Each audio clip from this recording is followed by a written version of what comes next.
ವೈಟ್ಫೀಲ್ಡ್ ಪ್ರದೇಶದ ರಾಜಕಾಲುವೆಗಳ ಒತ್ತುವರಿಗೆ ಈ ಭ್ರಷ್ಟ ಅಧಿಕಾರಿಗಳು ಕಾರಣ. ಇಲ್ಲಿದೆ ನೋಡಿ ಕಣ್ಣಿಗೆ ಕಟ್ಟುವಂತಹ ಮಾಹಿತಿ. ಸ್ನೇಹಿತರೆ ನಮಸ್ಕಾರ.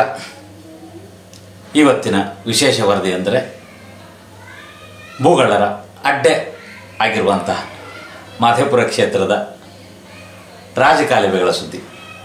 ಹೌದು, ಭೂಗಳ್ಳರ ಅಡ್ಡೆಗೆ ಒಬ್ಬ ವ್ಯಕ್ತಿ ಹೆಸರು ಕೇಳಿಬರ್ತಾ ಇದೆ. ರಾಜಧಾನಿಯಲ್ಲಿ ಹೆಚ್ಚಾಗಿ ಭೂಗಳ್ಳರಿರುವಂಥ ಜಾಗ ಅಂದರೆ ಮಾದೇಪುರ ಕ್ಷೇತ್ರ. ಈ ಕ್ಷೇತ್ರದಲ್ಲಿ ಅತ್ಯಂತ ಭ್ರಷ್ಟ ಅಧಿಕಾರಿ ಅನ್ನುವಂತಹ ರಾಜಕಾಲುವೆಗೆ ಸಂಬಂಧಪಟ್ಟಂಥ ಕೆಟ್ಟ ಭ್ರಷ್ಟ ಅಧಿಕಾರಿ ಈ ಹಿಂದೆ ಇದ್ದಂತಹ ಮಾಲತಿ ಹಾಗೂ ಸದ್ಯ ಮಾಲತಿಯವರ ಜಾಗಕ್ಕೆ ಬಂದು ಗಟ್ಟಿಯಾಗಿ ಬೇರೂರಿರುವಂತಹ ರಾಘವೇಂದ್ರ ಎನ್ನುವಂಥ ವ್ಯಕ್ತಿ. ಈ ವ್ಯಕ್ತಿಯಿಂದ ಭಾಳಷ್ಟು ರಾಜಕಾಲುವೆಗಳು ಗುಳುಮಾಗಿವೆ. ಒಂದೆಡೆಯಿಂದ ಒಂದೆಡೆಗೆ ಶಿಫ್ಟ್ ಆಗುವಂತಹ ಕೆಲಸಗಳು ಭರದಿಂದ ನಡೀತಾ ಇದ್ದಾವೆ. ವೈಟ್ಫೀಲ್ಡ್ ವ್ಯಾಪ್ತಿಯಲ್ಲಿ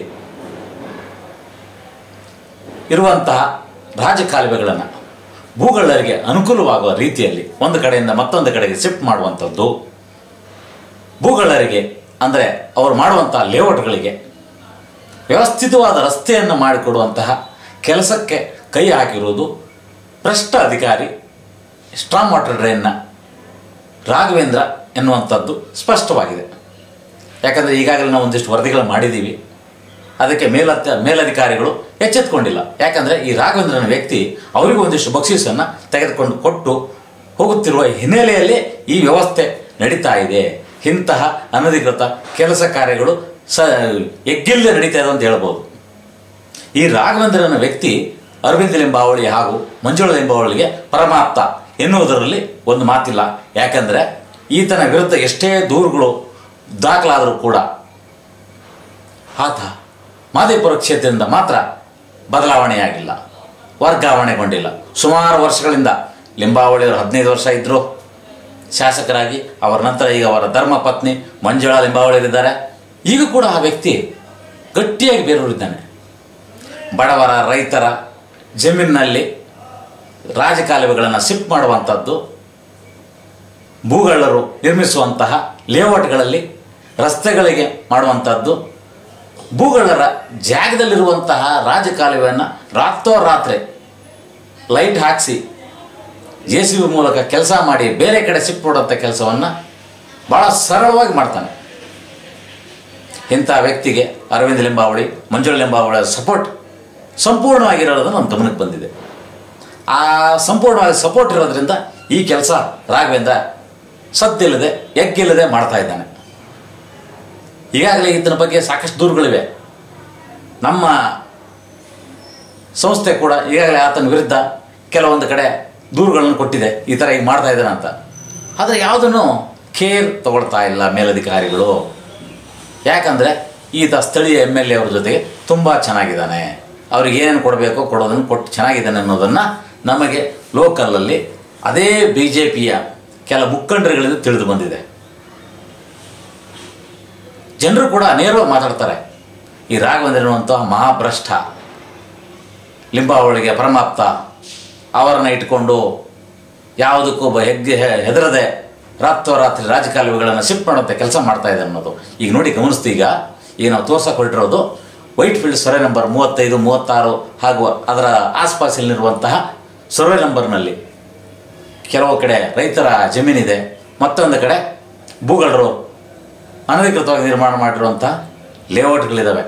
ಆ ಲೇಔಟ್ನಲ್ಲಿ ಕೂಡ ಹಾದು ಹೋಗುವಂಥ ರಾಜಕಾಲುವೆಗಳನ್ನು ರಾತ್ರೋರಾತ್ರಿ ಶಿಫ್ಟ್ ಮಾಡಿ ರೈತರ ಜಮೀನಿನಲ್ಲಿ ಹಾಕುವಂಥ ಕೆಲಸವನ್ನು ರಾಘವೇಂದ್ರ ಮಾಡಿದ್ದಾನೆ. ಈ ಹಿಂದೆ ಇದ್ದಂಥ ಮಾಲತಿಯವರು ಕೂಡ ಮಾಡಿದ್ದಾರೆ. ನೋಡಿ ತೋರಿಸ್ತಾ ಇದ್ದೀವಿ. ಸ್ಯಾಟಲೈಟ್ ಮ್ಯಾಪಲ್ಲಿ ಕೂಡ ಕರೆಕ್ಟಾಗಿ ತೋರಿಸುತ್ತೆ. ಹೌದು, ರಾಜಕಾಲುವೆ ಇರಬೇಕಾಗಿದ್ದು ಭೂಗಳ್ಳರ ಜಾಗದಲ್ಲಿ, ಅದನ್ನು ಶಿಫ್ಟ್ ಮಾಡಿದ್ದು ರೈತರ ಜಮೀನಿನಲ್ಲಿ. ಹೇಗಿದೆ ನೋಡಿ. ಆ ರೈತರು ಅಷ್ಟೇ, ಅವರು ಹೆದರ್ಕೊಂಡಿದ್ದಾರೆ. ಯಾಕೆ ಅವ್ರದ್ದು ಒಂದಿಷ್ಟು ತಪ್ಪುಗಳಿರ್ತವೆ.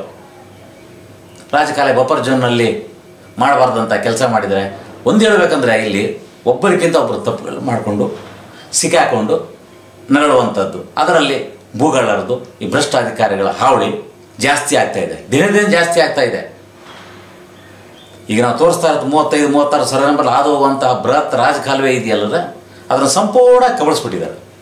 ಇದಕ್ಕೆ ಹೊಂದ್ಕೊಂಡು 6,000 ರೂಪಾಯಿ ಕೆರೆ ಇದೆ. ಆ ಕೆರೆ ಜಾಗದಲ್ಲಿ ಕೂಡ ಇದೇ ರಾಘವೇಂದ್ರ ಬಿಲ್ಡರ್ಗಳ ಕಡೆಯಿಂದ ಕೋಟ್ಯಾಂತರ ರೂಪಾಯಿ ಕಬಳಿಸಿ ಅಲ್ಲಿಂದ ಬರುವಂಥ ರಾಜಕಾಲುವೆನ ಒಂದು ಕಡೆಯಿಂದ ಮತ್ತೊಂದು ಕಡೆ ಶಿಫ್ಟ್ ಮಾಡಿ ಅದರ ಮೇಲೆ ಕಂಪ್ಲೀಟಾಗಿ ರಸ್ತೆ ನಿರ್ಮಾಣ ಮಾಡಿರುವಂಥದ್ದು ಇದೆ. ಈ ಹಿಂದೆ ಅದ್ರ ಸಂಬಂಧಪಟ್ಟಂತೆ ವರದಿ ಮಾಡಿದಾಗ ಆ ರಾಜಕಾಲುವೆ ಮೇಲೆ ರೋಡ್ ಇದ್ದಿದ್ದನ್ನು ಒಡೆದಾಕಿ ಬಿಲ್ಡರ್ಗಳಿಗೆ ಹೆದರಿಸಿ ಅವರಿಂದ ಏನು ತೊಗೋಬೇಕಾದನ್ನು ತೊಗೊಂಡು ಮತ್ತೆ ಆ ಜಾಗದಲ್ಲಿ ಈಗ ಒಳ್ಳೆ ವ್ಯವಸ್ಥಿತವಂತ ರಸ್ತೆ ಇದೆ. ತೋರಿಸ್ತೀವಿ ನೋಡಿ. ಈಗ ನೋಡಿ, ಇದೇ ಜಾಗದಲ್ಲಿ ರಾಜಕಾಲುವೆ ಹೋಗ್ತಾ ಇರುವಂಥದ್ದು, ಇದ್ರ ಕೆಳಗೆ ರಾಜಕಾಲುವೆ ಹೋಗ್ತಾ ಇದೆ. ಅದನ್ನು ಮುಚ್ಚಿ ರಾಘವೇಂದ್ರ ಇಲ್ಲಿನ ಬಿಲ್ಡರ್ಗಳಿಗೆ, ಲೇಔಟ್ ಓನರ್ಗಳಿಗೆ ಅನುಕೂಲ ಮಾಡಿಕೊಟ್ಟಿದ್ದಾನೆ. ಇದೆಲ್ಲ ಯಾರಪ್ಪನ ಆಸ್ತಿ? ಮಳೆ ಬಂದಾಗ ಬಾಯಿ ಪಡ್ಕೊಳ್ಳುವಂಥದ್ದು. ಯಾಕೆ ಮಾಡಬೇಕಿಂತ ಅನಧಿಕೃತ ಕೆಲಸಗಳನ್ನ? ಇದಕ್ಕೆಲ್ಲ ಮಂಜುಳಾ ಎಂಬವರು ಯಾಕೆ ಸಪೋರ್ಟ್ ಆಗಿದ್ದಾರೆ? ಇಂಥ ಅಧಿಕಾರಿಗಳನ್ನ ಬೇರೆ ಕಡೆ ಎತ್ತಾಕ್ಬಾರ್ದೆ, ಎತ್ತಂಗಡಿ ಮಾಡಬಾರ್ದೆ? ಇಂಥವರಿಗೆ ತಕ್ಕ ಪನಿಷ್ಮೆಂಟ್ ಅನ್ನೋದು ಇಲ್ವೇ? ಮಾಡಬೇಕು. ಅತ್ಯಂತ ದೊಡ್ಡ ಅನಾಹುತಗಳಾದಾಗ ಮಾತ್ರ ಇವರನ್ನ ಒಂದು ಕಡೆಯಿಂದ ಒಂದು ಕಡೆ ಹಾಕುವಂಥದ್ದು, ಸಸ್ಪೆಂಡ್ ಮಾಡುವಂಥದ್ದು. ಅದಕ್ಕಿಂತ ಮುಂದೆ ಎಚ್ಚೆತ್ಕೊಳ್ಬಾರ್ದು. ಯಾಕೆ? ದಯವಿಟ್ಟು ಎಚ್ಚೆತ್ಕೊಳ್ಳಿ. ಈತ ಮಾಡಕ್ಕೆ ಹೊರಟಿರೋದು ದೊಡ್ಡ ಹಗರಣವೂ ಇದೆ. ಭೂಗಳರ ಜೊತೆಗೆ ಶಾಮೀಲಾಗಿ ದೊಡ್ಡ ರಾಜಕಾಲುವೆ ಹಗರಣ ಇದೆ. ಸದ್ಯದಲ್ಲಿ ಅದನ್ನು ತಮ್ಮೆಲ್ಲರ ಮುಂದೆ ಇಡ್ತೀನಿ, ನಿರೀಕ್ಷಿಸಿ.